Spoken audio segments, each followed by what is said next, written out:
Meu nome é Antônio Carlos, mas todo mundo me chama só de Toninho.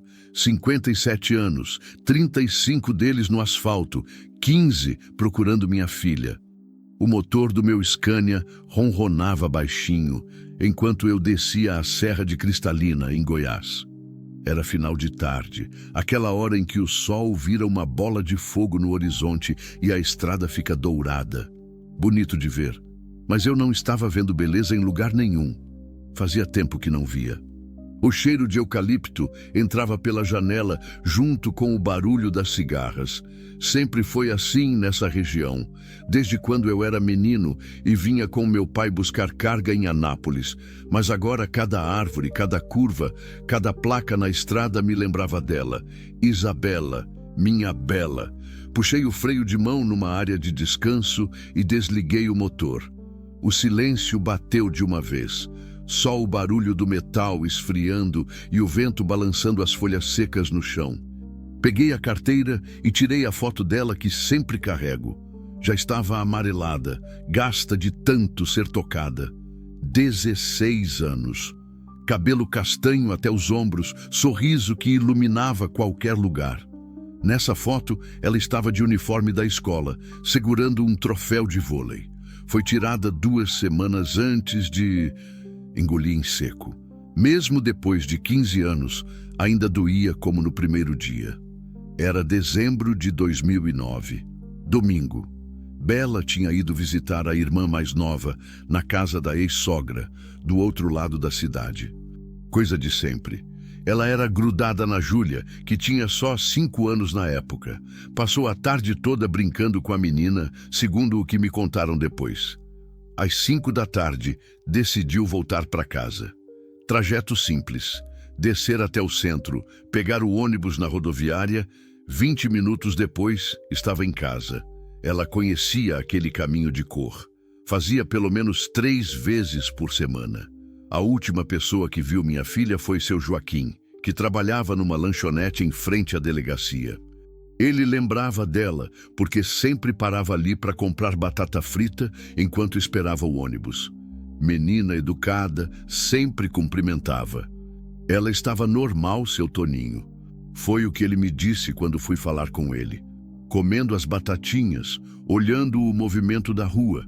Parecia tranquila. Isso foi às 5:30 da tarde. Às 5:45, segundo seu Joaquim, um Corsa azul encostou na calçada. Um homem simples, de boné, estava dirigindo. No banco do carona tinha uma criança pequena brincando com um ursinho de pelúcia. O homem abaixou o vidro e falou alguma coisa com ela. Seu Joaquim não ouviu o que foi, mas viu quando minha filha hesitou. Olhou para o ônibus que ainda não tinha chegado, depois para o céu que já estava escurecendo, e entrou no carro. O ônibus chegou às 6:10. Ela não estava mais lá. Quando não chegou em casa às 7, como sempre fazia, minha ex-mulher ligou para mim. Eu estava em Brasília, descarregando uma carga de móveis. Senti o mundo desabar quando ela me contou. Larguei tudo e voltei dirigindo feito um louco. Nunca esqueci daquela viagem de volta. 2 horas que pareceram 2 semanas. Ligando para o celular dela a cada 5 minutos, sempre dando caixa postal.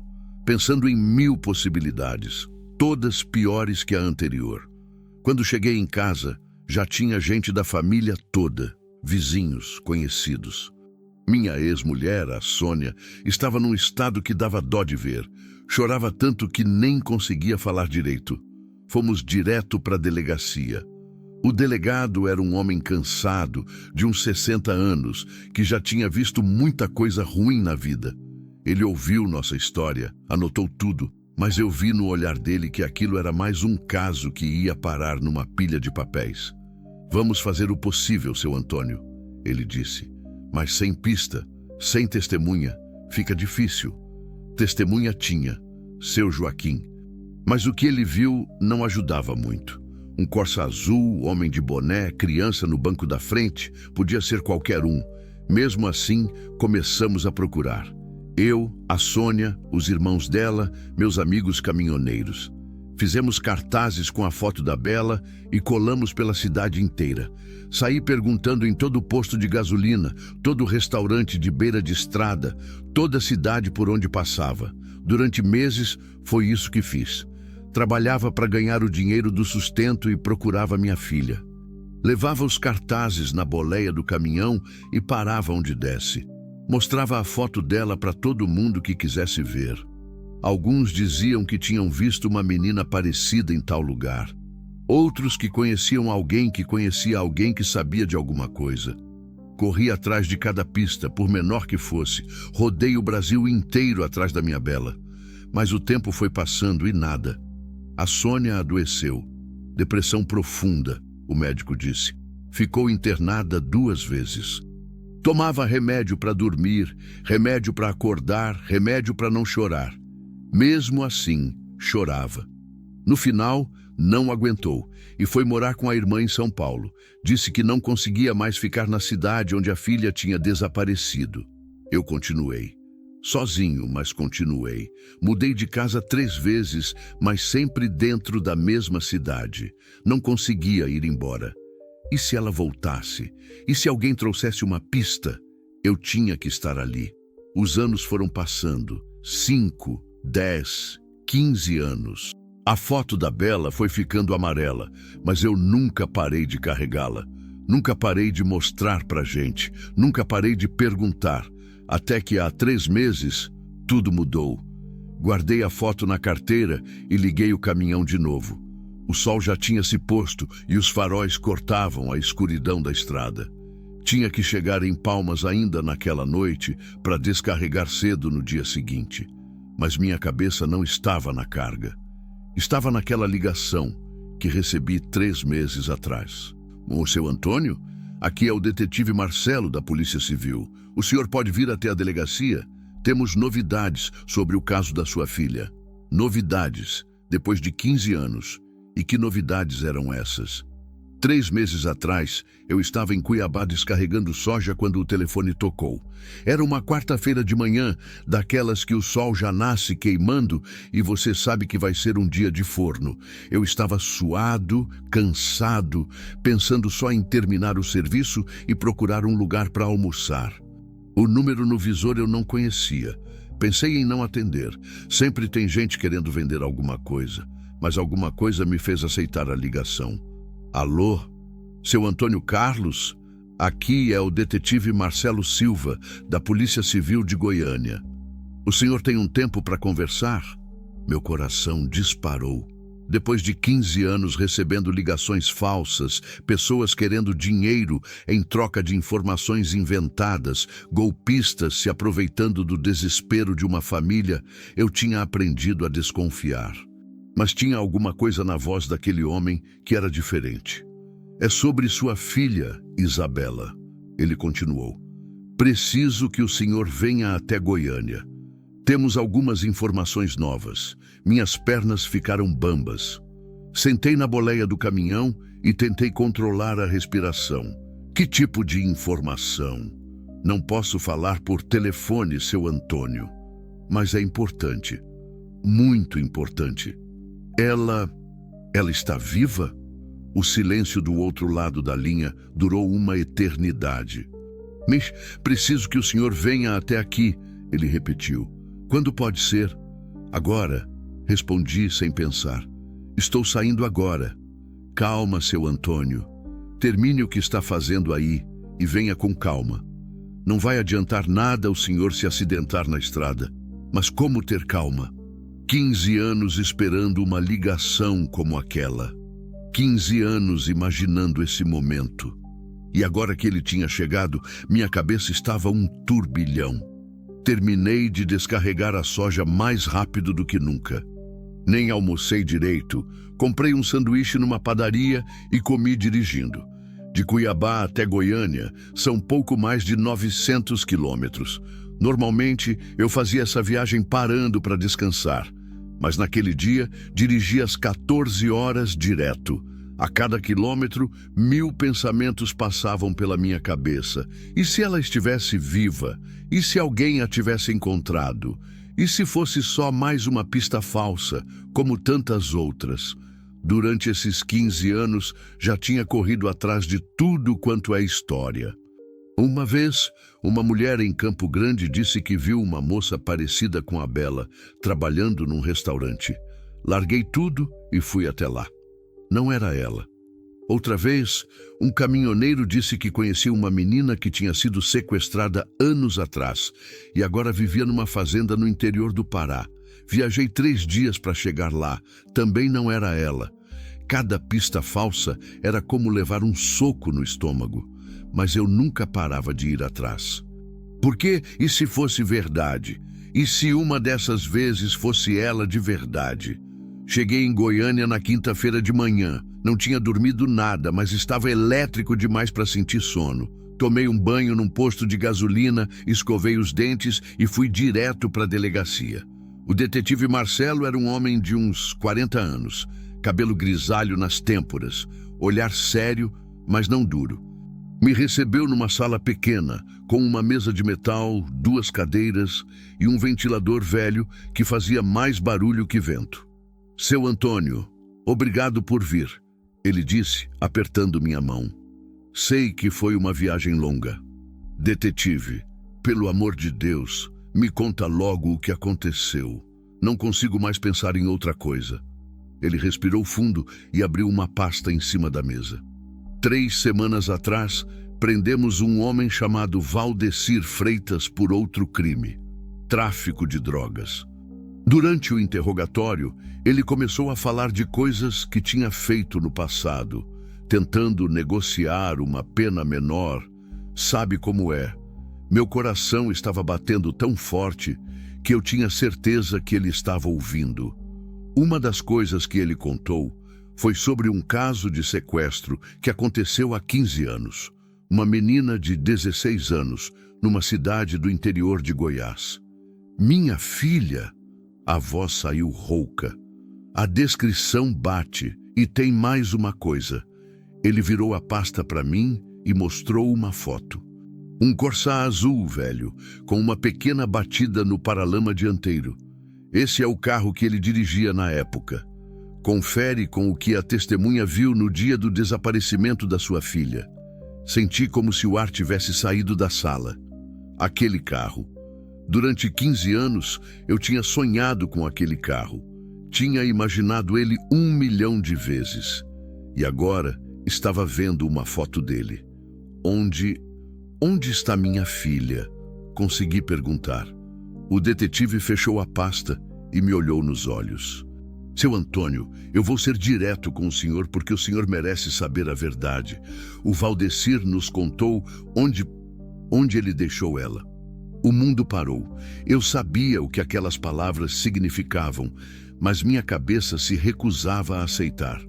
Ela está morta? Eu sinto muito, muito mesmo. Não lembro muito bem do que aconteceu nos minutos seguintes. Lembro de ficar zonzo, de precisar segurar na mesa para não cair. Lembro do detetive me oferecendo um copo d'água e perguntando se eu queria chamar alguém, mas depois de um tempo, a ficha foi caindo. E com ela veio uma raiva que eu nunca tinha sentido na vida. Cadê esse filho da puta? Perguntei. Calma, seu Antônio. Ele está preso. Vai ficar preso. Agora a gente precisa... Precisa do quê? Gritei, batendo o punho na mesa. Minha filha está morta há 15 anos e esse desgraçado estava solto por aí. Precisa encontrar ela, ele disse baixinho. Para dar um enterro digno. Para a família ter paz. Aquelas palavras me acalmaram um pouco. Ele estava certo. Depois de 15 anos sem saber, sem poder chorar direito, sem poder me despedir, eu ia poder enterrar minha filha. Onde ela está? Numa propriedade rural abandonada, a uns 40 quilômetros daqui. O Valdecir morou lá por alguns anos, logo depois que aconteceu. Saiu de lá em 2012 e nunca mais voltou. Vamos lá agora. Seu Antônio, não é tão simples assim. A gente precisa de mandado judicial, equipe técnica, perito. É um trabalho delicado. Pode levar alguns dias. Alguns dias. Depois de 15 anos, alguns dias pareciam uma eternidade. E se ele mentiu? E se é só mais uma pista falsa? Pode ser, o detetive admitiu, mas ele deu detalhes que só quem esteve lá poderia saber. Descreveu a casa, o quintal, até algumas árvores que tem no terreno. E tem outra coisa. Ele abriu a pasta de novo e mostrou outro papel. A criança que estava no carro com ele no dia do sequestro era o filho dele, de 3 anos na época. Hoje ele tem 18. Quando soube que o pai foi preso, procurou a polícia e confirmou parte da história. Ele lembra de ter ido numa casa abandonada algumas vezes com o pai. Lembra de ter visto o pai cavando um buraco no quintal. Disse que na época ficou com medo e perguntou para o pai o que ele estava fazendo. O Valdecir disse que estava enterrando um cachorro que tinha morrido. Um cachorro! Minha filha tinha virado um cachorro morto na cabeça daquele monstro. Seu Antônio, eu sei que é muito difícil, mas preciso perguntar uma coisa. O senhor quer estar presente quando a gente for até lá? Não precisei nem pensar. Quero. Tem certeza? Pode ser pesado. Detetive, eu procurei minha filha durante 15 anos. Não vou deixar ela sozinha agora. Ele balançou a cabeça, compreendendo. Então vamos combinar assim. Vou providenciar tudo o que precisa. Mandado, equipe técnica, tudo. Deve levar uns 3, 4 dias. O senhor tem onde ficar na cidade? Tenho. Vou ficar num hotel aqui perto. Certo? Vou te ligar assim que tudo estiver pronto. Levantei da cadeira com as pernas ainda bambas. 15 anos imaginando esse momento e agora que ele tinha chegado, eu não sabia mais o que sentir. Alívio por finalmente saber. Raiva por ter levado tanto tempo. Tristeza por saber que ela estava morta. Tudo junto, talvez. Detetive, chamei antes de sair. Esse Valdecir, ele disse por que fez isso. Disse que ela entrou no carro achando que ele ia dar uma carona. Que não era para ter acontecido nada. Que as coisas saíram de controle. Saíram de controle. Repeti, sentindo a raiva voltar. Filho da puta. Seu Antônio, sei que é difícil, mas tente não pensar muito nisso agora. Concentre na sua filha, em poder dar um enterro digno para ela. Saí da delegacia ainda atordoado. O sol de meio-dia de Goiânia estava forte, mas eu sentia frio. Andei sem rumo pelas ruas do centro até encontrar um hotel barato. Me tranquei no quarto e chorei como não chorava há anos. Chorei pela minha filha, que tinha morrido há 15 anos e eu estava sabendo só agora. Chorei por todos esses anos, procurando uma pessoa que já estava morta. Chorei pela Sônia, que tinha adoecido de tanto sofrer e nem sabia ainda que nossa busca tinha acabado. E chorei por mim mesmo. Por ter passado 15 anos da minha vida carregando uma esperança que já estava morta antes mesmo de eu começar a procurar. 3 dias depois, o detetive Marcelo ligou. Seu Antônio, está tudo pronto. Podemos ir amanhã de manhã. Eu vou estar lá. Tem certeza que quer ir? Última chance de mudar de ideia. Tenho certeza. E era verdade. Depois de 15 anos, eu ia ver minha filha de novo. Mesmo que fosse para me despedir dela para sempre. Não consegui dormir na noite anterior. Fiquei na cama do hotel olhando para o teto, pensando em como seria ver minha filha depois de 15 anos. Será que eu ia reconhecer alguma coisa? Será que ia conseguir aguentar? Às 5 da manhã desisti de tentar dormir. Tomei um banho demorado, me arrumei com a roupa mais limpa que tinha e desci para tomar café. Mas o estômago estava fechado. Consegui só um gole de café e um pedaço de pão de açúcar. O detetive Marcelo me ligou às 7. Seu Antônio, bom dia. Estamos saindo daqui em meia hora.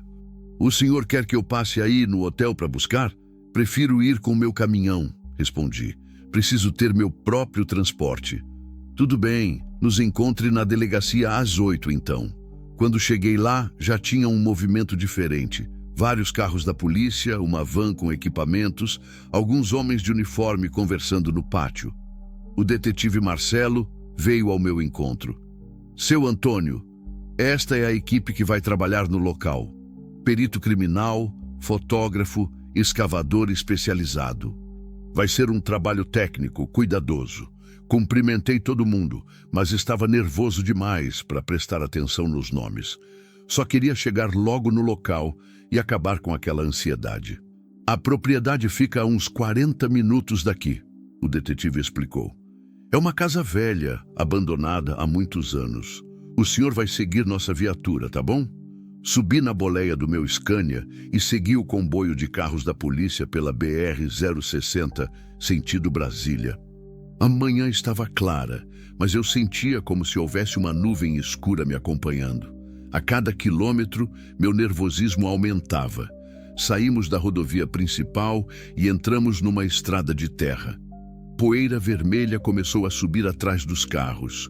Eram terras de pasto, algumas plantações de milho, casas espalhadas aqui e ali.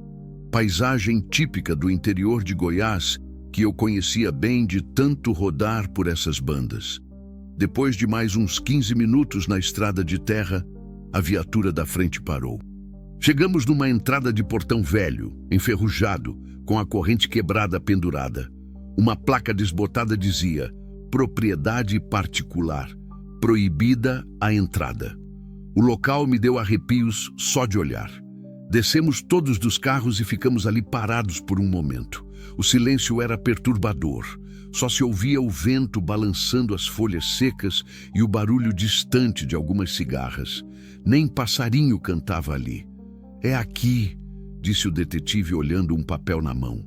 Segundo o depoimento do Valdecir, a casa fica uns 200 metros adentro dessa estrada. Entramos em fila indiana. Primeiro os policiais, depois eu, em seguida a equipe técnica. A estrada estava tomada pelo mato, capim alto dos dois lados, galhos de árvores quase fechando a passagem. Dava para ver que ninguém passava ali há muito tempo. Quando a casa apareceu no final da estradinha, meu coração disparou. Era uma construção velha, de tijolo aparente, com telha colonial vermelha meio quebrada. 2 janelas na frente, uma porta de madeira descascada. Ao redor, um quintal grande tomado pelo mato. No fundo, algumas árvores frutíferas que pareciam não dar fruto há anos. Tinha alguma coisa naquele lugar que era pesada. Não sei explicar direito. Era como se o ar fosse mais grosso, mais difícil de respirar, como se a própria terra guardasse segredos que não queriam ser descobertos. Segundo o relato, seria ali. O detetive apontou para o quintal dos fundos. Embaixo de uma mangueira que tem lá, olhei na direção que ele mostrava e vi a árvore, grande, velha, com galhos grossos que faziam sombra numa área considerável do quintal.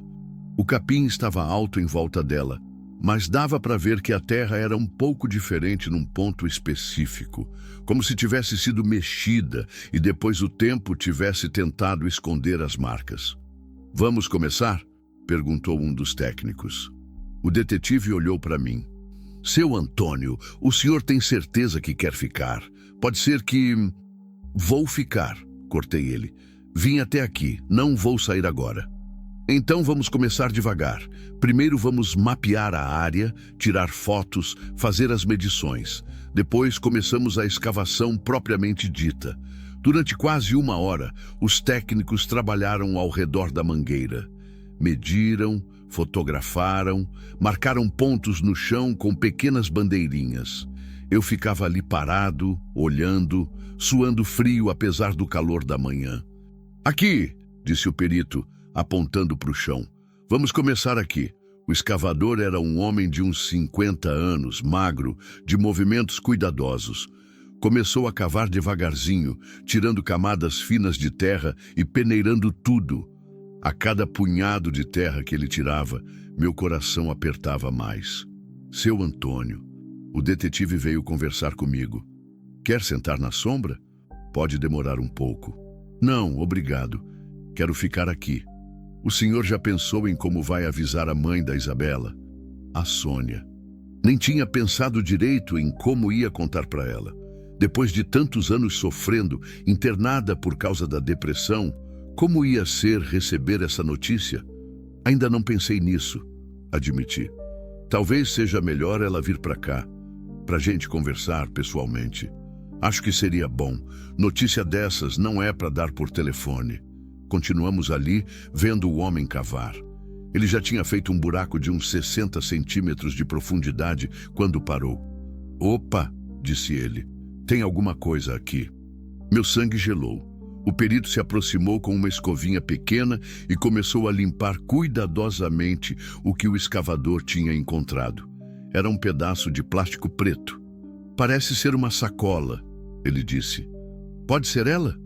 Perguntei com a voz trêmula. Vamos com calma, o detetive disse. Pode ser qualquer coisa, mas conforme os técnicos foram escavando ao redor e limpando melhor, foi ficando claro que era uma sacola plástica grande, daquelas de lixo, e havia algo dentro. Seu Antônio, o detetive veio até mim.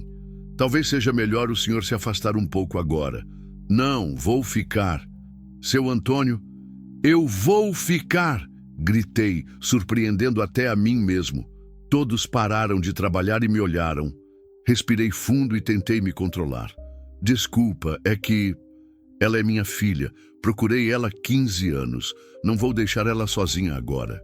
O detetive balançou a cabeça, compreendendo. Tudo bem, mas se mudar de ideia, não vou mudar. Eles voltaram ao trabalho.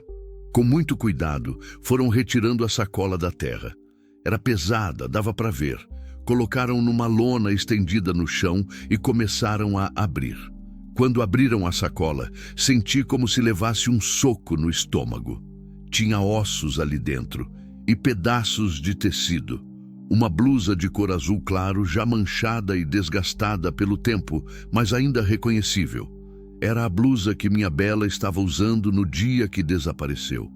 Minhas pernas fraquejaram. O detetive me segurou pelo braço. É ela. Consegui falar. É minha filha. Vamos confirmar com o exame de DNA, ele disse. Mas realmente o tecido confere com a descrição que vocês deram na época. Olhei para aqueles restos na lona e uma dor que eu nem sabia que existia tomou conta do meu peito. Ali estava minha menina, minha Bela de 16 anos, que gostava de vôlei e de brincar com a irmã pequena, que confiou num estranho e pagou com a vida. Tem mais alguma coisa aí? Perguntei. O perito continuou escavando ao redor, mas não encontrou mais nada. Só isso mesmo, ele disse. Quanto tempo demora o exame de DNA? Umas 2 semanas, respondeu o detetive. Mas pelo que estamos vendo aqui, não tenho dúvida de que é ela.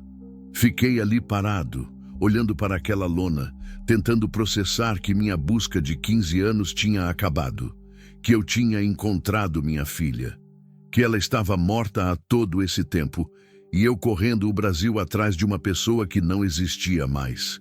E agora? Perguntei. Agora vamos levar ela para o IML, fazer todos os exames necessários. Depois que tiver o laudo, liberamos o corpo para a família fazer o enterro. Quanto tempo? Uns 3, 4 dias. 3, 4 dias. Depois de 15 anos, isso parecia nada. Seu Antônio, o detetive disse, tem mais uma coisa que preciso te contar. O quê? Durante o interrogatório, o Valdecir disse que sua filha não foi a primeira. Sentiu um frio na espinha. Como assim? Não foi a primeira? Ele confessou outros casos, pelo menos mais 3 meninas, em épocas e lugares diferentes. Todas muito parecidas com sua filha, jovens, bonitas, que confiaram nele e entraram no carro. Cadê essas meninas? Uma a gente já encontrou, família de Anápolis, desapareceu em 2007. As outras 2 ainda estamos procurando. Senti uma raiva tão grande que pensei que ia explodir. Aquele monstro não tinha matado só minha filha.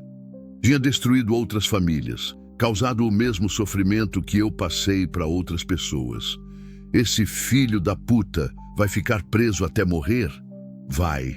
E pelo que ele confessou, vai pegar pelo menos umas 4 ou 5 prisões perpétuas. Quero falar com ele. Seu Antônio. Quero falar com ele, gritei de novo.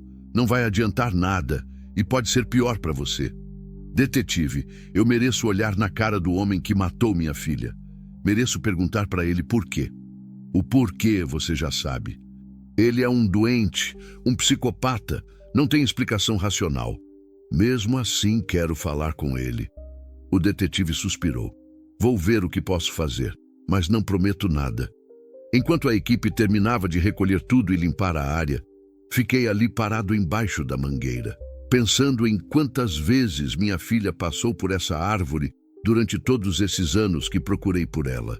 Quantas vezes passei em estradas perto dali, sem saber que ela estava ali, a poucos quilômetros de distância. Quando terminaram o trabalho, todos começaram a se organizar para ir embora, mas eu não conseguia sair. Seu Antônio, o detetive, veio até mim. Vamos? Mais um minuto. Fiquei ali mais alguns instantes, em silêncio, tentando me despedir daquele lugar maldito onde minha filha tinha ficado enterrada durante 15 anos. Pai vai levar você para casa agora, minha filha. Sussurrei para o vento. Vai levar você para casa. Saí dali sabendo que uma parte da minha vida tinha acabado naquele quintal. A parte onde eu era o pai que procurava a filha desaparecida. Agora eu era só o pai que tinha perdido a filha. Para sempre. Mas também sabia que uma nova parte estava começando. A parte onde eu ia lutar para que aquele monstro pagasse por tudo que fez. E onde eu ia fazer de tudo para que nenhuma outra família passasse pelo que a minha passou. 3 dias depois de encontrarmos minha filha, eu ainda não tinha conseguido sair de Goiânia. Ficava andando pelas ruas da cidade, entrando em lanchonetes, tomando café sem vontade, tentando organizar meus pensamentos. O detetive Marcelo tinha me ligado 2 vezes perguntando se eu estava bem. Mas como responder uma pergunta dessas? Não estava bem. 15 anos procurando e agora que tinha encontrado, me sentia perdido de novo. Era como se tivesse passado todo esse tempo subindo uma montanha muito alta. E quando finalmente cheguei no topo, descobri que do outro lado só havia um abismo. Na manhã de quinta-feira, enquanto tomava café num boteco perto do hotel, meu telefone tocou. Seu Antônio, aqui é o Marcelo. Tenho 2 notícias para você. Fala. A primeira é que saiu o laudo preliminar do IML. Confirmado, é sua filha mesmo. O DNA bateu com a amostra que você deu. Mesmo já sabendo, ouvir a confirmação oficial me deu um aperto no peito. E a segunda notícia... Consegui autorização para você conversar com o Valdecir, se ainda quiser. Meu coração disparou. Quero. Quando? Agora, se você quiser. Ele está no presídio aqui de Goiânia mesmo, mas preciso te avisar. Vai ser numa sala com grade, com agente penitenciário presente e você não pode fazer nenhum tipo de ameaça ou agressão. Se fizer, a conversa acaba na hora. Entendi. Tem certeza que quer fazer isso? Pode ser muito difícil. Tenho certeza. Então nos encontre na delegacia em meia hora. Vamos juntos até lá. Terminei o café às pressas e fui para o hotel tomar um banho. Coloquei minha melhor roupa, uma calça jeans limpa e uma camisa social que sempre carregava no caminhão para ocasiões especiais. Queria estar apresentável na hora de olhar na cara do assassino da minha filha. O presídio ficava na região metropolitana de Goiânia, uns 20 minutos do centro. Era um prédio cinza, feio, cercado de muros altos e arame farpado. O tipo de lugar que você olha de longe e já sente um mal-estar. O detetive Marcelo me apresentou ao diretor do presídio, um homem de uns 60 anos, careca, com cara de quem já tinha visto muita coisa ruim na vida. Seu Antônio, entendo seu sentimento, ele disse. Mas preciso deixar claro que qualquer alteração, qualquer tentativa de agressão, e a visita acaba imediatamente. O senhor entende? Entendo. Ah, e tem mais uma coisa. O Valdecir disse que quer falar com o senhor também. Disse que tem coisas para contar. Que tipo de coisas? Não sei. Ele não quis falar com mais ninguém. Disse que só ia contar para o pai da menina. Uma parte de mim ficou curiosa. Outra parte ficou com raiva. Aquele monstro achava que tinha direito de escolher com quem ia falar. Passamos por 3 portões de segurança, detectores de metal, revista. Todo o processo demorou quase 1 hora.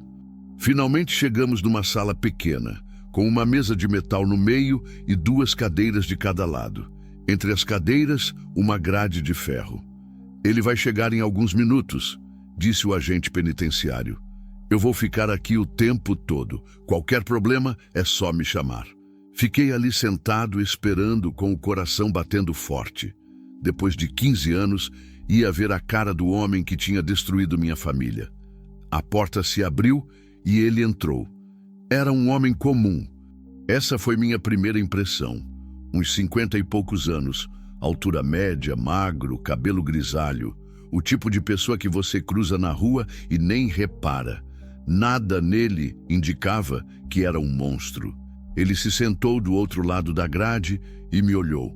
Seus olhos eram pequenos, fundos, mas não tinham nada de especial. Também nada daquela maldade que eu imaginava ver. O senhor é o pai da Isabela, ele disse. Não era pergunta. Sou. Sinto muito. Aquelas 2 palavras me deram uma raiva tão grande que precisei me segurar na cadeira para não levantar. Sente muito? Consegui falar. Sente muito? Seu Antônio, o agente me alertou. Respirei fundo, tentando me controlar. Você sente muito? Repetir, mais baixo. 15 anos, filho da puta. 15 anos eu procurei minha filha. 15 anos achando que ela podia estar viva em algum lugar. Eu sei. Você sabe? Como você sabe? Porque eu via seus cartazes espalhados pelas cidades. Sua foto nos jornais. Sempre que aparecia uma notícia sobre menina desaparecida, seu nome aparecia junto. O pai que nunca desistiu de procurar. Senti um arrepio. Aquele monstro acompanhava minha busca. Sabia do meu sofrimento e não fez nada. E você nunca pensou em falar? Nunca pensou que era a coisa certa a fazer? Ele baixou a cabeça. Pensei, muitas vezes, mas eu tinha medo. Medo do quê? De ser preso? Medo de decepcionar meu filho. Seu filho? Explodi. E eu? E minha filha? E minha família? Seu Antônio, o agente me alertou de novo. Tudo bem. Respirei fundo. Tudo bem. Conta pra mim o que aconteceu, desde o começo. Valdecir ficou alguns segundos em silêncio, olhando para as próprias mãos. Aquele dia, eu não planejei nada. Estava voltando para casa com meu filho, vindo de Brasília. Tinha ido buscar ele na casa da mãe, que morava lá na época. E paramos no centro da cidade para comprar um lanche. Meu menino queria batata frita. Quando saímos da lanchonete, vi sua filha ali parada, esperando o ônibus. E aí? Ela estava sozinha. Já estava escurecendo. Pensei que podia ser perigoso uma menina daquela idade ficar ali sozinha naquele horário. Então você ofereceu carona. Ofereci. Disse que morava para o mesmo lado que ela e podia levar. E ela aceitou. Hesitou no começo. Olhou para o meu filho, que estava brincando com um ursinho no banco da frente. Acho que isso deu confiança para ela. Pensou que eu era pai de família, pessoa de bem. Senti uma pontada no peito. Minha filha tinha confiado nele exatamente pelos mesmos motivos pelos quais eu ensinei ela a confiar nas pessoas. Porque ele parecia um pai de família normal. E depois, ela entrou no carro. Começou a conversar com meu filho, perguntou o nome dele, elogiou o ursinho. Era uma menina educada, simpática. Onde você estava levando ela? No começo realmente ia levar onde ela queria, mas no meio do caminho, ele parou de falar e ficou olhando para a mesa. No meio do caminho, o quê? Comecei a ter pensamentos ruins. Ela era bonita, estava perfumada. Sentada ali no banco de trás, conversando com meu filho, rindo. Comecei a imaginar coisas. Senti vontade de vomitar. Que tipo de coisas? Coisas que eu não devia imaginar. Fala logo, porra! Seu Antônio. O agente se levantou. Desculpa, continua. Em vez de levar ela onde ela queria, peguei o caminho para minha casa. Disse que tinha que parar lá rapidinho para deixar meu filho e depois levava ela. E ela não estranhou, Estranharam. Ela perguntou onde a gente estava indo. Disse que não conhecia aquele caminho, mas eu menti, disse que era um atalho. E seu filho? Meu filho começou a falar que aquele não era o caminho de casa. Eu mandei ele ficar quieto. E aí chegaram na casa. Chegamos. Eu disse para ela que podia entrar, beber uma água, usar o banheiro se quisesse, enquanto eu organizava umas coisas e depois levava ela em casa. E ela entrou. Entrou. Valdecir parou de falar de novo. Estava suando, mesmo com o ar-condicionado da sala. Continua, eu disse. Quando entramos, mandei meu filho ir para o quarto dele brincar. Sua filha ficou ali na sala, meio sem jeito. Perguntou se eu podia levar ela logo, porque a mãe dela ia ficar preocupada. E você? Eu disse que sim, que já ia. Mas comecei a chegar perto dela, comecei a falar coisas. Que coisas? Que ela era bonita, que parecia mais velha do que era. Coisas assim. E ela ficou assustada. Começou a recuar, pedindo para eu deixar ela ir embora. E você não deixou. Não deixei. O que você fez com minha filha? Perguntei, sentindo a voz tremer. Eu não queria machucar ela. Juro que não queria. Só queria abraçar ela, sentir o perfume dela. Mas você machucou! Ela começou a gritar, a tentar correr para a porta. Eu segurei ela, tapei a boca dela para parar de gritar. E aí? Aí ela começou a se debater muito, tentando morder minha mão, me arranhando. Eu apertei mais forte para ela parar. Você matou ela. Eu não queria, juro que não queria. Quando vi, ela tinha parado de se mexer. Fiquei alguns minutos em silêncio, tentando processar o que tinha ouvido. Minha filha tinha morrido porque confiou num estranho que disse que ia dar carona. Porque foi educada e simpática com uma criança. Porque bebeu água na casa de um monstro que não conseguia controlar seus impulsos. E seu filho? Onde ele estava quando isso aconteceu? No quarto dele. Mas acho que ele ouviu alguma coisa, porque depois ficou perguntando onde estava a menina. O que você disse para ele? Disse que ela tinha ido embora, que tinha ligado para a família dela vir buscar. E ele acreditou?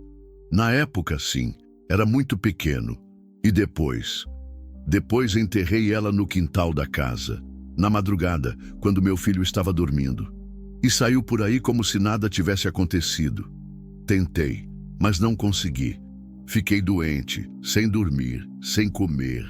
Meu filho notou que eu estava estranho. Que casa era aquela? Era uma casa que meu pai tinha deixado para mim, bem afastada da cidade, abandonada. Eu ia lá às vezes com meu filho, mas para ele conhecer o lugar do que qualquer outra coisa. E você continuou indo lá depois de enterrar minha filha?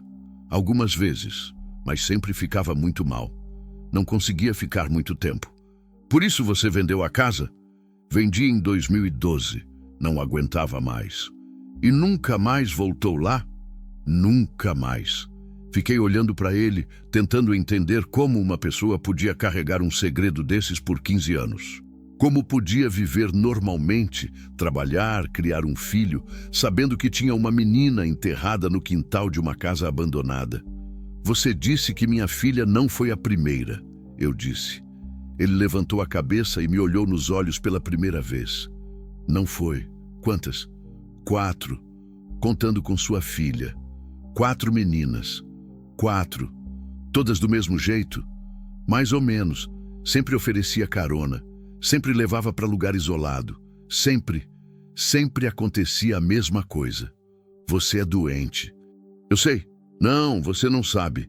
Se soubesse, teria se entregado depois da primeira. Eu tentei parar. Juro que tentei. Mas não conseguiu. Não conseguiu. E as outras famílias? Sabem que as filhas estão mortas? Uma sabe. A polícia já encontrou. As outras 2 ainda estão procurando. Pensei nas outras famílias. Outros pais e mães que passaram anos procurando, sofrendo, se perguntando o que tinha acontecido com suas filhas. Tudo por causa do monstro que estava sentado na minha frente. Por que você quis falar comigo? Perguntei. Porque o senhor merecia saber a verdade. O senhor nunca desistiu dela. Vi seu sofrimento todos esses anos e isso me doía. Te doía? Se te doía tanto assim, por que não falou antes? Porque sou covarde. Sempre fui covarde. É mesmo. Levantei da cadeira. Não aguentava mais ficar ali. Tem mais alguma coisa que você quer me contar? Tenho. O quê? Sua filha. Ela falou de você antes de morrer. Senti as pernas ficarem bambas. O que ela disse?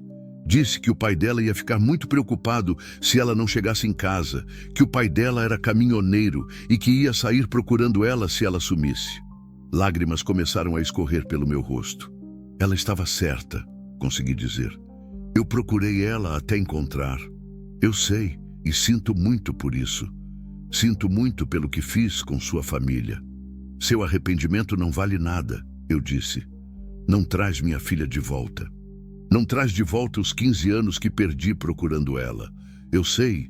E você vai morrer na cadeia, vai apodrecer aqui dentro. Eu sei. Bem feito. Saí daquela sala com uma sensação estranha. Uma mistura de alívio por finalmente saber a verdade. E uma raiva ainda maior por saber que minha filha tinha morrido por tão pouco. Por ter confiado numa pessoa errada. Mas também saí de lá com uma certeza. Minha busca tinha acabado, mas minha luta estava começando. Ia fazer de tudo para que aquele monstro nunca mais saísse da cadeia. E ia lutar para que outras famílias não passassem pelo que a minha passou. Saí do presídio numa sexta-feira de tarde, com a cabeça pesada e o coração partido. O sol estava forte. Mas eu sentia um frio por dentro que não tinha nada a ver com temperatura. Durante o caminho de volta para o hotel, não conseguia parar de pensar na conversa com aquele monstro. Minha filha tinha falado de mim nos últimos momentos de vida. Tinha se preocupado comigo, mesmo estando em perigo. Isso me deixava orgulhoso e destroçado ao mesmo tempo. Orgulhoso porque ela sabia que eu nunca ia parar de procurar por ela. Destroçado porque ela estava certa, e eu passei 15 anos correndo atrás de uma pessoa que já estava morta. No hotel, me tranquei no quarto e fiquei ali deitado na cama, olhando para o teto. Tinha uma decisão difícil para tomar. Como contar tudo isso para Sônia? Minha ex-mulher tinha sofrido demais com o desaparecimento da Bela. Entrou em depressão profunda, foi internada 2 vezes, tomou remédio controlado por anos. A última vez que conversei com ela, há uns 6 meses, ela estava morando em São Paulo com a irmã, trabalhando numa escola particular, tentando reconstruir a vida. Como ia ser contar para ela que nossa filha estava morta há 15 anos, que tudo que ela sofreu, todas as internações, todos os remédios, toda a esperança que ainda guardava no fundo do coração, que tudo isso tinha sido em vão? Peguei o telefone várias vezes para ligar para ela, mas não conseguia discar. Que palavras usar numa hora dessas? Como começar uma conversa que vai destruir o que restou de paz na vida de uma pessoa? Às 8 da noite, resolvi que não dava mais para adiar. Liguei para o número dela que tinha guardado na agenda. Alô? A voz dela soou cansada. Sônia? É o Toninho. Toninho. Que surpresa! Como você está? Sônia, preciso conversar com você. É sobre a Bela. Houve um silêncio do outro lado da linha. Depois de 15 anos, sempre que eu ligava falando da nossa filha, era porque tinha alguma pista nova. Geralmente pistas que não davam em nada, mas que alimentavam uma esperança pequena e dolorosa no coração dela. O que foi? Ela perguntou com a voz já mudando de tom. Não posso falar por telefone. Você pode vir para Goiânia? Toninho, me conta logo o que aconteceu. Você está me deixando nervosa. Sônia, por favor, é muito importante, muito sério. Preciso que você venha para cá. Nossa filha, ela... Vem para cá, Sônia. Eu pago sua passagem, pago o hotel, pago tudo. Mas preciso falar com você pessoalmente. Ai, meu Deus do céu. Ouvi ela começar a chorar do outro lado da linha e meu coração apertou ainda mais. Calma, Sônia, calma. Só vem para cá, tá bom? A gente conversa quando você chegar. Ela está viva. Por favor, me diz que ela está viva. Como responder uma pergunta dessas? Como mentir nessa hora? Como falar a verdade? Sônia, vem pra cá, por favor. Amanhã mesmo, se conseguir. Não consigo viajar amanhã. Tenho que dar aula. Só posso domingo. Domingo, então. Manda o dinheiro da passagem para sua conta ainda hoje.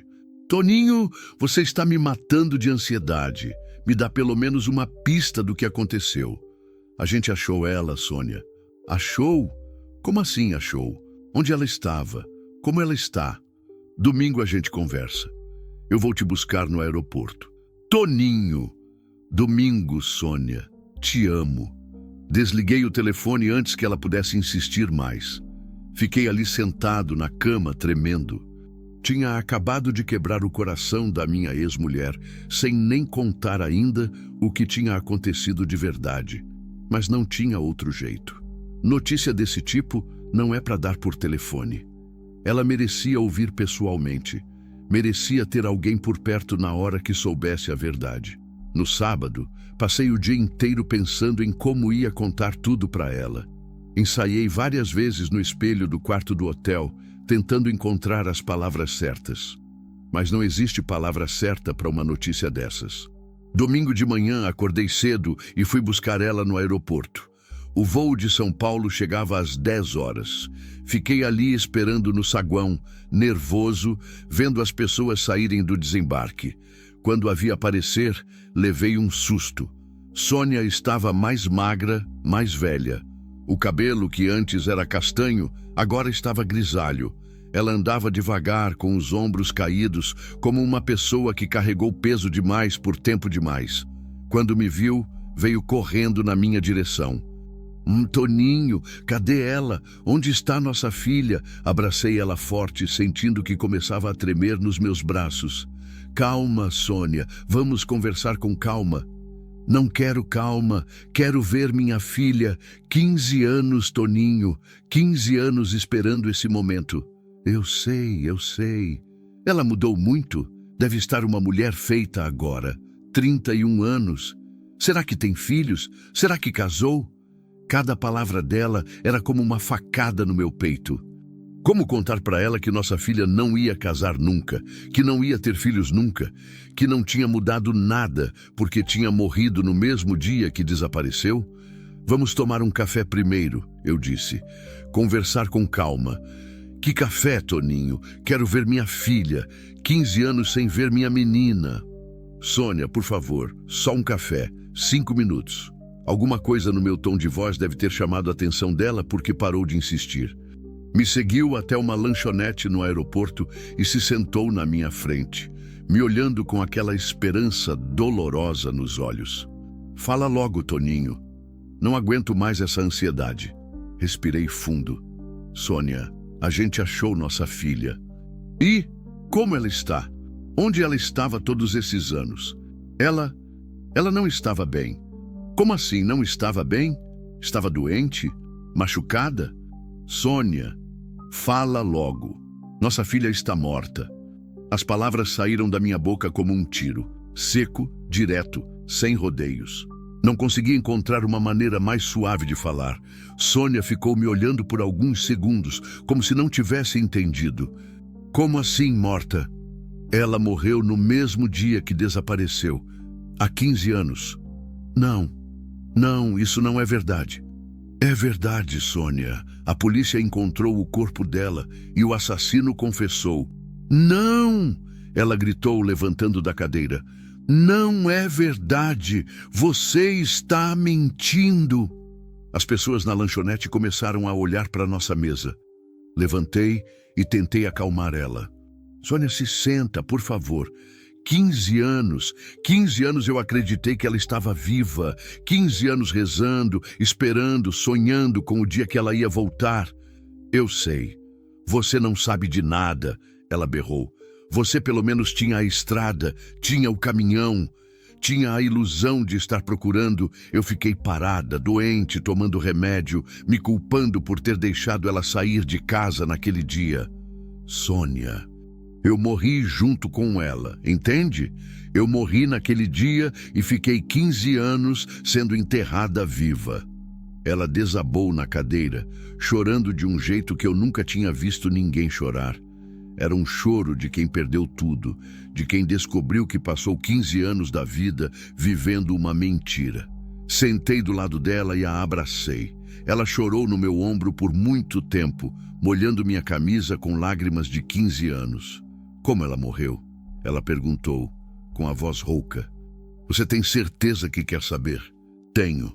Contei tudo para ela. O sequestro, o cara que ofereceu carona, a casa abandonada, o que aconteceu lá.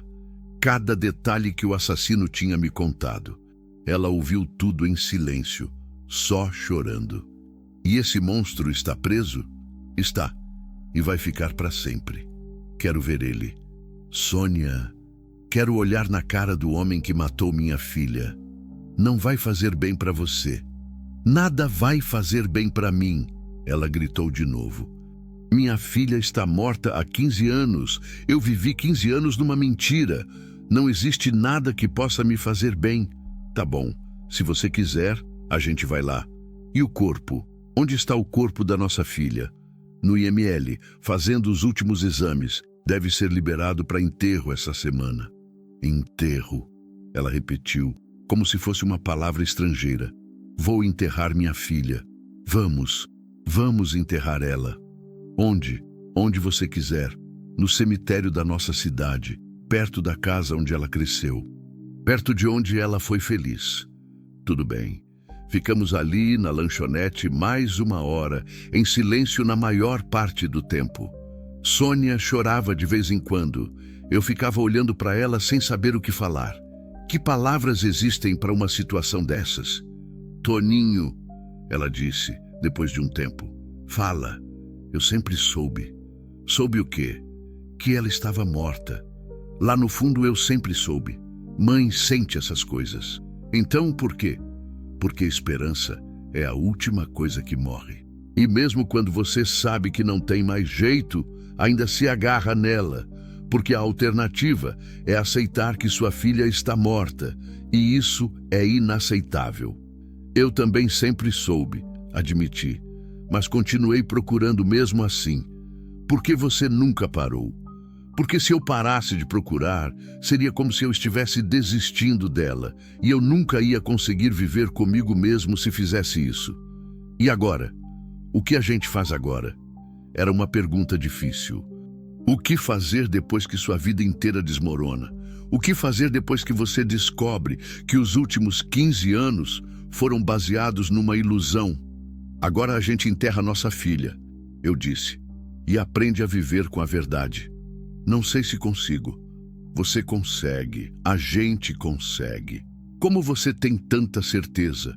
Porque a gente conseguiu sobreviver 15 anos sem saber. Agora que sabemos, pode ser até mais fácil. Ela me olhou com uma expressão que eu não consegui decifrar. Você realmente acredita nisso? Tenho que acreditar. Se não acreditar, não faz sentido continuar. É, ela disse. Acho que você tem razão.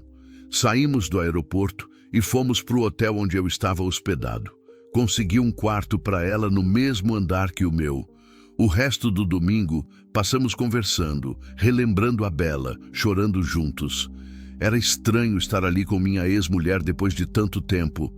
A gente tinha se separado por causa do desaparecimento da nossa filha. A dor tinha sido grande demais e cada um lidou com ela de um jeito diferente. Ela ficando doente, se culpando. Eu saindo para procurar, me mantendo ocupado. Mas naquele domingo, pela primeira vez em 15 anos, a gente estava na mesma página, sofrendo a mesma dor, enfrentando a mesma verdade. Na segunda-feira de manhã, o detetive Marcelo ligou. Seu Antônio, o corpo foi liberado. Vocês podem fazer o enterro quando quiserem. Obrigado, detetive. E tem outra coisa. A imprensa descobriu o caso. Tem jornalista querendo falar com vocês. Não queremos falar com jornalista. Eu imagino, mas talvez seja bom. Ajuda a alertar outras famílias, sabe? A gente pensa nisso depois do enterro. Claro. E só mais uma coisa. Conseguimos localizar uma das outras vítimas. A família já foi avisada. Também vai ter enterro essa semana. Essa família, eles passaram o mesmo que a gente? Passaram. 15 anos procurando. Desliguei o telefone pensando em todas as famílias que estavam passando pelo mesmo que a nossa naquele momento, descobrindo que suas filhas estavam mortas há anos, tendo que refazer suas vidas inteiras. Pelo menos, a gente não estava sozinho na nossa dor. Na terça-feira de manhã, eu e Sônia voltamos para nossa cidade natal pela primeira vez juntos em mais de 10 anos. Era uma viagem de 3 horas de Goiânia, pela BR-153, passando por lugares que conhecíamos desde criança. Cada quilômetro trazia lembranças da nossa família, quando ainda éramos uma família de verdade. Sônia ficou a maior parte do tempo olhando pela janela do meu caminhão, em silêncio. De vez em quando, ela apontava algum lugar: a fazenda onde levávamos a Bela para andar a cavalo, o açude onde ela aprendeu a nadar, a igreja onde fizemos a primeira comunhão dela. Lugares que guardavam memórias de quando nossa filha estava viva e a gente nem sabia que ia perdê-la. Lembra quando ela queria ser veterinária? Sônia disse, quando passamos por uma clínica veterinária na entrada da cidade. Lembro! Vivia salvando gatinho de rua e trazendo para casa. Você sempre reclamava, mas no final deixava ela ficar com os bichos. Como não ia deixar? Ela fazia aquela carinha. E quando quis fazer faculdade de educação física porque queria ser professora de vôlei. Também lembro, disse que ia abrir uma escolinha para ensinar meninas pobres a jogar. Ela tinha sonhos, né, Toninho? Tinha. Muitos sonhos. Chegamos na cidade por volta do meio-dia. Não tinha mudado muito. As mesmas ruas de paralelepípedo, as mesmas casas pequenas, a mesma praça central com aqueles bancos de cimento onde os velhos ficavam jogando dominó. A diferença é que agora eu via tudo com outros olhos, como o pai que estava voltando para enterrar a filha. Nossa primeira parada foi na funerária. O senhor Geraldo, que era dono do lugar há mais de 30 anos, nos recebeu com aquela cara solene que as pessoas fazem quando não sabem o que falar. Meus sentimentos, ele disse, apertando nossas mãos. A cidade inteira está abalada com a notícia. Obrigado, seu Geraldo, respondi. Vocês já escolheram o caixão? O local do enterro? Queremos algo simples, Sônia disse. Nossa filha não gostava de ostentação. E o enterro vai ser no cemitério municipal mesmo. Completei. Já comprei o jazigo. Claro, e sobre o velório. Eu e Sônia nos olhamos, não tínhamos conversado sobre isso ainda. Não queremos velório, ela disse. Só o enterro mesmo. Tem certeza? Muita gente na cidade quer se despedir. Sua filha era querida por todo mundo. Senhor Geraldo, eu disse, minha filha morreu há 15 anos. A gente está tendo que se despedir dela agora. Não queremos transformar isso num evento social. Entendo perfeitamente. Como vocês quiserem. Acertamos todos os detalhes e marcamos o enterro para quinta-feira de manhã. Só família próxima e alguns amigos íntimos. Nada de flores, nada de discursos. Só uma despedida simples e digna. Saindo da funerária, decidimos passar na casa onde Sônia tinha morado com a Bela. Eu não entrava lá há mais de 10 anos, desde que ela vendeu e foi morar em São Paulo. A nova dona, Dona Marlene, uma senhora de uns 70 anos, nos reconheceu na hora. Ai, meu Deus, Sônia, Toninho, ela disse abrindo o portão. Eu soube da notícia. Que coisa terrível, meus filhos. Obrigada, Dona Marlene, Sônia disse. A senhora se importa se a gente der uma olhada na casa? É que...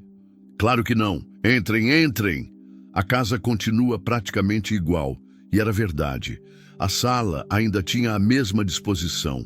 A cozinha, o mesmo fogão e a mesma geladeira que a gente tinha comprado quando nos casamos. O quintal, com a mesma mangueira onde a Bela pendurava a rede para ler nos finais de tarde. O quarto dela está igual, Dona Marlene disse. Nunca tive coragem de mexer muito. Mudei só o necessário. Subimos a escada e entramos no quarto da Bela. Sônia parou na porta e começou a chorar. Era um quarto pequeno, com uma janela que dava para o quintal. A cama não era mais a mesma, nem o guarda-roupa, mas a disposição era igual. Dava para imaginar nossa filha ali, estudando na escrivaninha, ouvindo música, conversando no telefone com as amigas. Ela gostava de ficar aqui? Dona Marlene perguntou. Adorava, Sônia respondeu. Passava horas aqui, principalmente aos domingos. Falava que aqui ela se sentia segura. Segura. A palavra ecoou no quarto vazio. Nossa filha se sentia segura em casa, e foi exatamente quando saiu de casa que encontrou o perigo. Ficamos ali uns 20 minutos, em silêncio na maior parte do tempo. Depois, agradecemos Dona Marlene e saímos. Quer almoçar em algum lugar? Perguntei para Sônia. Não estou com fome. Quer ir no cemitério ver onde ela vai ficar? Vamos. O cemitério municipal ficava numa colina na saída da cidade. Era um lugar bonito, com vista para a serra e muitas árvores antigas. Eu tinha comprado um jazigo numa área mais nova, perto de uma capela pequena onde às vezes faziam missas para os mortos. Aqui, eu disse mostrando o local. O que você acha? É um lugar bonito, ela disse. Tem sombra, é silencioso, ela ia gostar. Também acho. Toninho, posso te perguntar uma coisa? Claro. Você consegue perdoar aquele monstro? A pergunta me pegou de surpresa. Perdoar? É. Consegue perdoar o que ele fez com nossa filha? Pensei por alguns momentos. Não sei se consigo. E não sei se quero conseguir. Eu também não. Acho que vou morrer com ódio desse homem. E tem problema nisso? Não sei. As pessoas falam que perdoar faz bem pra gente, que liberta a alma, mas eu não quero me libertar do meu ódio por ele. Por quê? Porque sinto que se eu perdoar, vou estar traindo nossa filha. Como perdoar uma pessoa que matou uma menina inocente de 16 anos? Entendi exatamente o que ela queria dizer. Eu sentia a mesma coisa. Talvez a gente não precise perdoar, eu disse. Talvez seja suficiente aceitar que ele vai pagar pelo que fez. Você acha que ele vai sofrer na cadeia? Espero que sim. Eu também. Saímos do cemitério e fomos para um hotel no centro da cidade. Eu tinha reservado 2 quartos. Mesmo estando unidos na dor, a gente não era mais um casal. Eram 15 anos de separação, 15 anos vivendo vidas diferentes. Na quarta-feira, vieram mais parentes de fora. Meus irmãos, que moravam em Brasília, chegaram de manhã. A irmã da Sônia veio de São Paulo no voo da tarde. A família toda se reunindo pela primeira vez em anos, mas para enterrar uma menina que tinha morrido há 15 anos. Foi estranho ver todo mundo junto de novo. Estranho e doloroso. Porque a última vez que estivemos todos reunidos foi quando a Bela desapareceu e passamos semanas procurando por ela. Agora estávamos juntos de novo para nos despedir dela de vez. À noite, fomos jantar num restaurante simples perto do hotel. Ninguém estava com muito apetite, mas precisávamos comer alguma coisa. Tio Toninho, disse Júlia, minha sobrinha que agora tinha 20 anos. Eu queria falar uma coisa. Fala, minha filha. A Bela era minha irmã mais velha favorita. Ela sempre cuidou de mim quando eu era pequena. Eu queria que vocês soubessem que ela falava muito de vocês dois. Falava o quê? Sônia perguntou. Falava que o pai dela era o homem mais corajoso do mundo, que dirigia aqueles caminhões enormes e conhecia o Brasil inteiro. E falava que a mãe dela era a mulher mais bonita da cidade. Sônia começou a chorar de novo. Ela falava que quando crescesse, queria ter uma família igual à de vocês. Júlia continuou. Dizia que vocês eram o exemplo de casal perfeito. A gente era feliz naquela época, eu disse. Antes de tudo isso acontecer. Vocês ainda podem ser felizes, Júlia disse. A Bela ia querer que vocês fossem felizes. Como ser feliz depois de uma coisa dessas? Sônia perguntou. Não sei, mas acho que vocês merecem tentar. Quinta-feira amanheceu com um céu nublado, mas sem chuva. Era como se até o tempo estivesse respeitando nosso luto. Às 9 da manhã, Nos encontramos na funerária. O caixão estava fechado. Nem eu nem Sônia quisemos ver o que restou da nossa filha depois de 15 anos enterrada. Preferíamos guardar na memória a imagem dela viva, sorrindo, cheia de sonhos. O carro fúnebre seguiu devagar pelas ruas da cidade até o cemitério. Atrás dele, uns 15 carros com família e amigos próximos. Mesmo tendo pedido para ser só para a família, algumas pessoas da cidade apareceram no cemitério. Professores da escola onde a Bela estudou, vizinhos antigos, amigos da época. Gente que lembrava dela e queria se despedir. O padre Antônio, que tinha batizado nossa filha quando ela era bebê, fez uma cerimônia simples e bonita.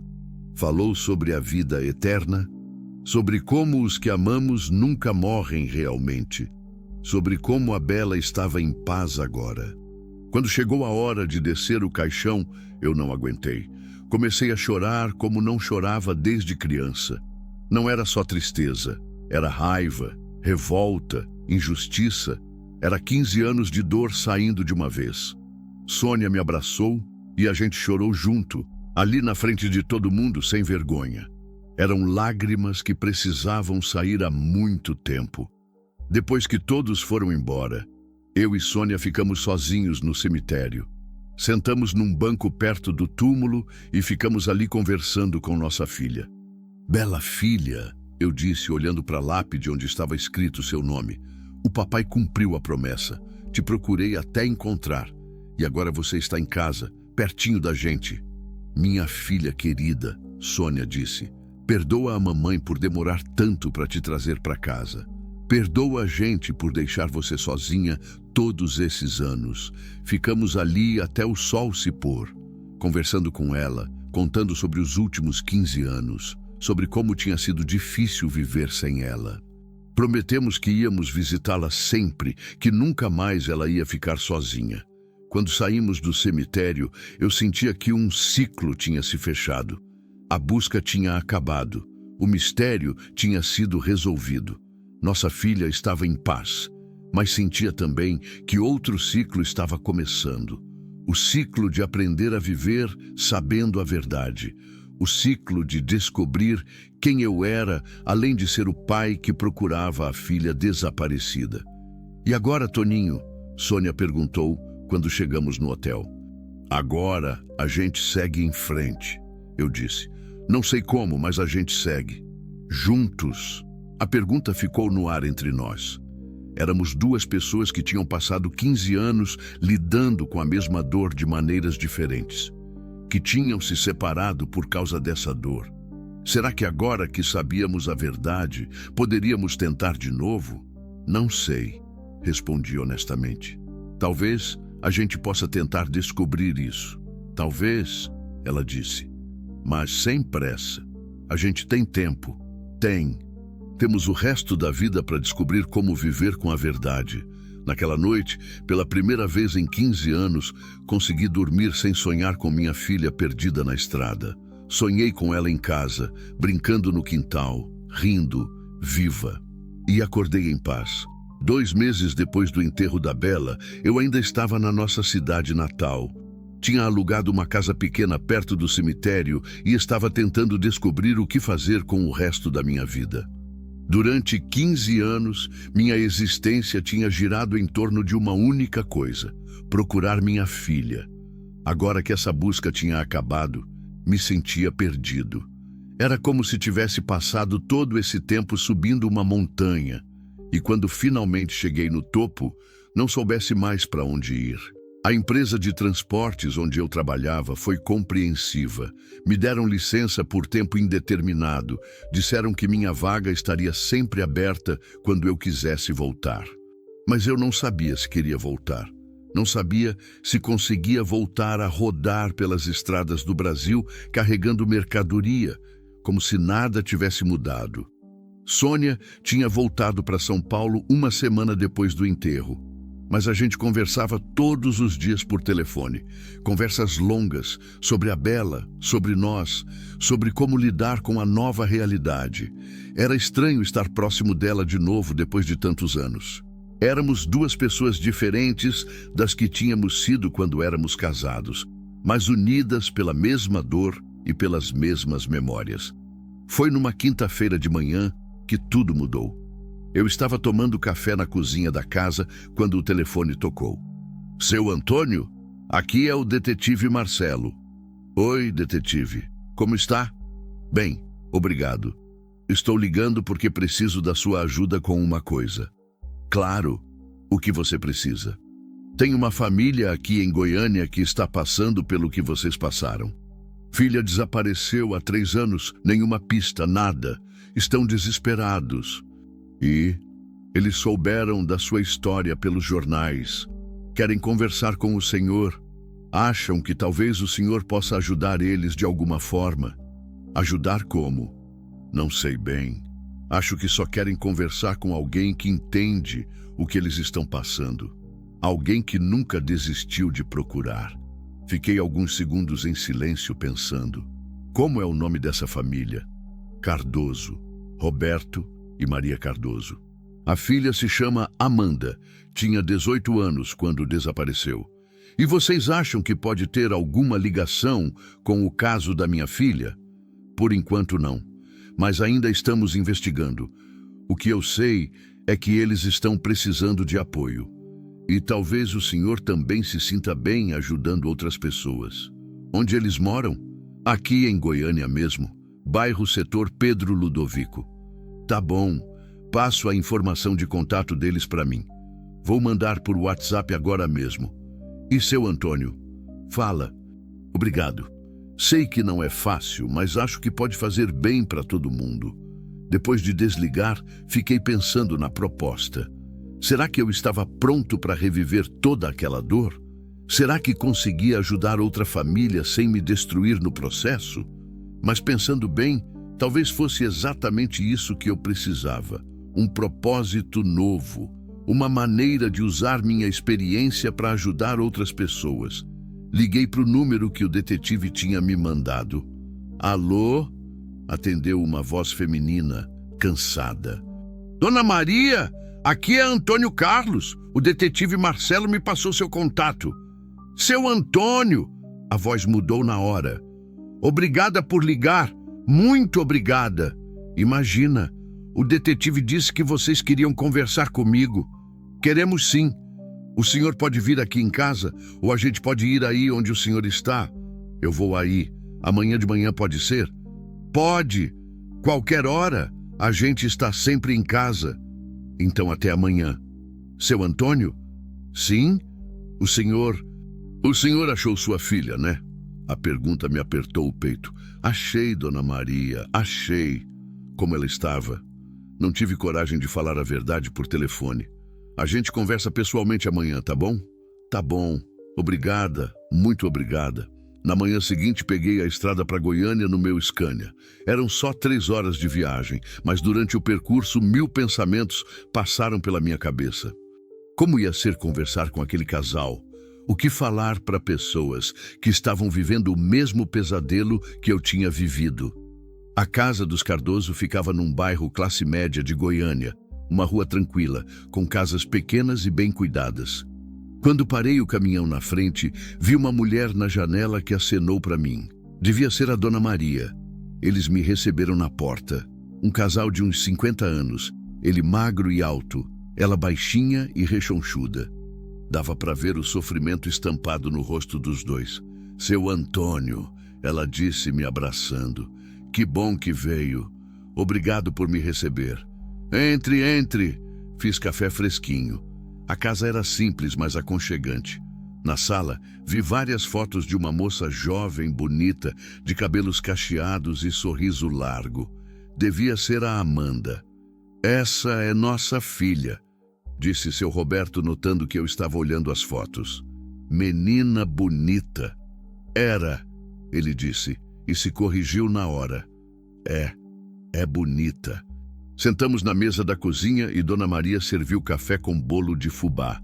Seu Antônio, ela começou. A gente viu a sua história no jornal, 15 anos procurando. Isso nos deu muita força. Como assim? A gente estava quase desistindo, seu Roberto explicou. 3 anos sem pista nenhuma, a polícia não faz mais nada. Os parentes já param de perguntar. A gente fica sozinho com a dor. Eu entendo. Mas quando vimos que o senhor procurou 15 anos e encontrou, pensamos, se ele conseguiu, a gente também pode conseguir, Dona Maria disse. Senti o peso da expectativa deles. Como contar que eu tinha encontrado minha filha morta? Como explicar que depois de 15 anos, o que restou foi só ossos e pedaços de roupa? Contem para mim como foi o desaparecimento da Amanda, eu disse, tentando ganhar tempo. Foi num sábado de manhã. Seu Roberto começou. Ela tinha saído para fazer um curso de inglês no centro da cidade. Sempre fazia esse curso aos sábados. E o curso acabava meio-dia. Ela sempre voltava de ônibus, chegava em casa 1h30, mas naquele dia não chegou. Ligaram para onde ela fazia o curso? Ligamos. Ela tinha estado lá normalmente, participou da aula toda. A professora viu ela sair do prédio 12h15. E depois? Depois ninguém mais viu ela. Dona Maria disse com a voz embargada, como se tivesse sumido no ar. Fizeram um boletim de ocorrência? No mesmo dia. Mas a polícia disse que era cedo, que ela podia ter ido visitar algum amigo, alguma coisa assim. E tinha amigos que ela podia ter visitado. Não sem avisar, seu Roberto disse. Amanda sempre avisava onde ia. Era uma menina responsável. Namorado? Tinha, mas eles tinham terminado há uns 2 meses. E a gente conversou com ele. Ele estava viajando no fim de semana, nem estava na cidade. E depois, o que vocês fizeram? Tudo que o senhor fez, Dona Maria disse. Cartazes, rádio, jornal, redes sociais. Saímos procurando em todo lugar que conseguimos imaginar. Ela levou alguma coisa quando saiu de casa? Só a bolsa com carteira, celular, as coisas normais. Não levou roupa extra, não levou dinheiro, além do de sempre. O celular? Desligou umas 2 horas depois que ela saiu do curso. A última localização foi no centro da cidade, perto do ponto de ônibus. Câmeras de segurança? Pegaram ela saindo do prédio onde fazia o curso. Depois, mais nada. É como se ela tivesse se tornado invisível. Ouvi a história deles com um aperto no peito. Era muito parecida com o que tinha acontecido com a Bela, uma moça jovem, responsável, que simplesmente desapareceu sem deixar rastro. Seu Antônio, Dona Maria disse, como o senhor aguentou 15 anos? Como não enlouqueceu? Quase enlouqueci várias vezes, admiti, mas sempre achava uma força para continuar. A esperança de encontrar ela me mantinha vivo. E quando encontrou, como ela estava, chegou a pergunta que eu estava temendo. Dona Maria, seu Roberto, preciso contar uma coisa para vocês. O quê? Ela perguntou, já com medo na voz. Minha filha, quando encontrei ela estava morta, há 15 anos. O silêncio na cozinha foi total. Dona Maria levou a mão na boca. Seu Roberto ficou pálido. Morta? Ela conseguiu perguntar. Morta. Foi assassinada no mesmo dia que desapareceu. Ai, meu Deus. Ela começou a chorar. Ai, meu Deus do céu. Calma, eu disse, me levantando para abraçar ela. Calma. Isso não significa que a mesma coisa aconteceu com a Amanda. Mas se aconteceu com sua filha, cada caso é um caso, eu disse, tentando acreditar nas minhas próprias palavras. Minha filha foi vítima de um assassino em série. A Amanda pode estar viva em algum lugar. O senhor realmente acredita nisso? Seu Roberto perguntou. Acredito. Menti. E vocês também têm que acreditar. Enquanto não tiverem certeza, não podem desistir. Como a gente faz para não desistir? Dona Maria perguntou. Já faz 3 anos. A gente está cansado, sem dinheiro, sem esperança. Vocês fazem o que eu fiz. Um dia de cada vez. Uma pista de cada vez. Nunca param de procurar, mas também nunca se cobram demais. O senhor pode nos ajudar? Seu Roberto perguntou. Como? Não sei. O senhor tem experiência, conhece gente, conhece policiais. Talvez possa ver alguma coisa que a gente não viu. Olhei para aquele casal desesperado e vi eu e Sônia 15 anos atrás. A mesma dor, a mesma esperança, o mesmo desespero. Posso tentar, eu disse, mas não prometo nada. Só de tentar já ajuda, Dona Maria disse. Só de saber que tem alguém que entende nossa dor já alivia. Passei o resto da tarde conversando com eles, ouvindo todos os detalhes do desaparecimento da Amanda, vendo fotos, conhecendo sua história. Era uma menina parecida com a minha Bela, estudiosa, responsável, cheia de sonhos. Quando saí da casa deles, já era noite. Voltei para minha cidade com a cabeça fervilhando de ideias. Talvez eu tivesse encontrado meu novo propósito na vida: ajudar outras famílias que estavam passando pelo que eu passei. Na manhã seguinte, liguei para o detetive Marcelo. Detetive, estive com a família Cardoso ontem. E aí, como foi? Quero ajudar eles. Mas vou precisar de acesso ao inquérito, às informações oficiais. Isso é meio complicado, seu Antônio. Tem questões legais. Não estou pedindo para investigar sozinho. Estou oferecendo minha experiência como consultor informal. Às vezes, um olhar diferente pode ver alguma coisa que passou despercebida. Deixa eu conversar com meu chefe. Vejo o que posso fazer. E detetive? Sim, quero fazer isso oficialmente. Montar algum tipo de organização para ajudar famílias de desaparecidos.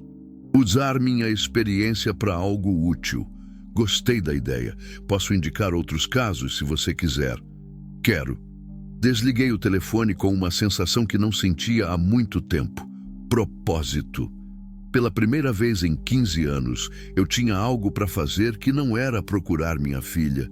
Tinha uma missão nova: ajudar outras pessoas a encontrarem suas filhas, ou pelo menos ajudar elas a nunca desistirem de procurar. Naquela tarde, liguei para Sônia. Oi, Toninho, como você está? Melhor, muito melhor. Acho que descobri o que quero fazer com o resto da minha vida. O quê? Contei para ela sobre os Cardoso, sobre minha ideia de ajudar outras famílias. Você tem certeza? Ela perguntou. Não vai ser muito doloroso reviver tudo isso constantemente? Vai ser doloroso, mas vai ser útil também, e acho que é isso que nossa filha ia querer que eu fizesse. Acho que sim, ela concordou. Acho que a Bela ficaria orgulhosa. Sônia? Sim? Quer me ajudar nisso? Quer trabalhar comigo? O silêncio do outro lado da linha durou alguns segundos. Trabalhar como? Não sei ainda. Mas 2 pessoas que passaram pelo que a gente passou podem ajudar muito mais do que uma pessoa só. Deixa eu pensar, tá bom? É uma decisão grande, claro, sem pressa. Toninho? Sim, eu te amo, ainda te amo. Depois de tudo que aconteceu, depois de todos esses anos separados, eu ainda te amo. Senti o coração acelerar. Eu também te amo, Sônia. Nunca parei de te amar. Então talvez a gente possa tentar de novo, devagar, sem pressa, mas tentar. Talvez, eu disse. Talvez nossa filha tenha nos deixado um último presente, a chance de reconstruir nossa família. Mesmo que seja só nós 2 agora. Mesmo que seja só nós 2. Desliguei o telefone e olhei pela janela. O sol estava se pondo atrás das montanhas, pintando o céu de laranja e rosa. Era bonito. Fazia tempo que eu conseguia ver beleza nas coisas. Minha busca por Isabela tinha acabado, mas minha vida estava apenas começando de novo, e pela primeira vez em 15 anos eu tinha esperança no futuro. A Associação Esperança, como decidimos chamar nossa organização, já tinha ajudado 5 famílias de desaparecidos. Não conseguimos encontrar nenhuma das pessoas procuradas ainda, mas demos apoio emocional, orientação sobre procedimentos legais e, principalmente, esperança. Eu e Sônia estávamos tentando reconstruir nosso relacionamento devagar. Ela se mudou de volta para Goiás e estava trabalhando comigo na associação. Ainda não morávamos juntos, mas jantávamos juntos toda noite e passávamos os fins de semana visitando o túmulo da Bela e conversando sobre o futuro. O assassino da nossa filha foi condenado a 4 prisões perpétuas. Nunca mais ia sair da cadeia. Isso não trouxe nossa filha de volta, mas trouxe uma sensação de justiça. No último domingo, enquanto eu e Sônia visitávamos o cemitério, uma mulher se aproximou de nós. "Vocês são os pais da Isabela?" Ela perguntou. "Somos", respondi. "Meu nome é Carla. Minha filha desapareceu há 2 anos. Soube da história de vocês e da associação que criaram. Vim pedir ajuda. Olhei para Sônia e vi que ela estava pensando a mesma coisa que eu. Nossa missão estava apenas começando." "Claro", eu disse. "Vamos conversar. E nunca desista de procurar sua filha. Nunca. Porque se existe uma coisa que aprendi nesses 15 anos, é que o amor de pai e mãe não tem fim. E enquanto houver amor, sempre haverá esperança, mesmo nos momentos mais escuros da estrada. Esta é uma obra de ficção baseada em situações reais que muitas famílias brasileiras enfrentam. Se você conhece alguém em situação similar, nunca subestime o poder do apoio emocional e da solidariedade.